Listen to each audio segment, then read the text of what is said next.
નમસ્કાર, મારું નામ છે રાવડારિયા ભૈલાલભાઈ. હું તમને આજની ખૂબ અગત્યની બાબત જણાવવા જઈ રહી છું. આપણા દેશમાં આજકાલ તમે જોઈ રહ્યા છો કે અકસ્માત ખૂબ જ વધી રહ્યા છે, જેના કારણે આપણા દેશના નાના યુવાન મિત્રો મોત પામે છે અને તેમના લીધે તેમના પરિવારને પણ ખૂબ જ નુકસાન થતું હોય છે. તો તમને સરકાર તરફથી આ પોલીસ દ્વારા તમને ખૂબ જ મોટું આયોજન મળી રહ્યું છે, તો તમે એનું પાલન કરો. પોલીસો તમને પોલીસ વ્યક્તિ જે પણ તમને નિયમો આપે છે, જે રૂલ્સ આપે છે, તે તમે એને ફોલો કરો. અને બસ મારું એટલું જ કહેવું છે કે તમે એમની ફોલો કરો અને તમારી સુરક્ષા મેળવો. એ લોકો તમારું ધ્યાન રાખવા ખૂબ જ દિવસો તેમજ પ્રયત્નો કરે છે, તો તમે પણ એમનો સાથ સહકાર આપો. આ તમારા માટે જ છે. Thank you. મારું નામ પ્રજાપતિ ધ્રુવી બિપિનભાઈ છે. સૌપ્રથમ તમને નમસ્કાર.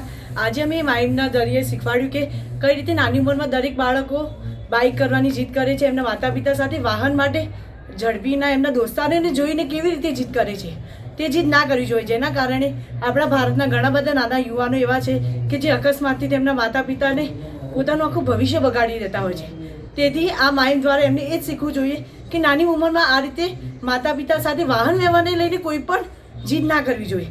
જો મા બાપ એમને ના પાડતા હોય છે વાહન લેવા માટે, તો એ દોસ્તારોને જોઈને જીદ કરતા હોય છે કે ના મારે આ વસ્તુ કરવી જ, પણ એ વસ્તુ તદ્દન ખોટી છે.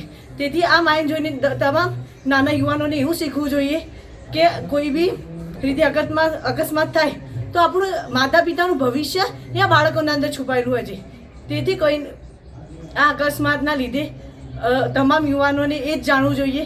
જેમ કે અમે આ માઇન્ડમાં એવું શીખ્યું કે નાની ઉંમરનું બાળક કેવી રીતે જીદ કરી રહ્યું છે, પણ આ જીદ કરવી એ બહુ ખૂબ જ આપણા માટે ખોટી છે. તો આ માઇન્ડથી તમને બધાને હું એક જ સંદેશો આપવા જઈશ કે તમારે જીદ ના કરવી જોઈએ. અને આપણા દેશના યુવાનો સાથે જે પોલીસ આપણને ધ્યાન આપી રહી છે કે કઈ રીતે તમે વાહન વ્યવહાર ચલાવો, ટ્રાફિકને લઈને ઘણા બધા રૂલ્સો બનાવે છે, તેનું નિયમિત રીતે પાલન કરો. જય હિન્દ, જય ભારત. Thank you.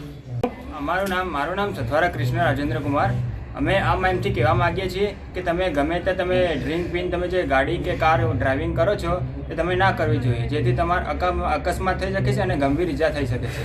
એટલે આ માઇન્ડમાં અમે કહેવા માગીએ છીએ કે તમે ડ્રિંકિંગ ડ્રાઈવ મત કરો. અને આમાં એમ કહેવા માગે છે કે તમે પોતાની સલામતી અને પોતાની જાળવણી પોતે જ રાખી શકો. આ વિડીયોની અંદર જે તમે બનાવ્યો છે એમાં શું અંદર વિગત હતી વધારે? અંદર એમ હતું કે જે અમે આવી રીતના એક દાદા હોય છે ગયડા, અને તેમની જે બાળક હોય છે તે બાઇક લઈને જતી હોય, બીજું કોઈ જતું હોય છે, તો એ જીદ કરે છે કે મારે એ બાઇક લેવું છે.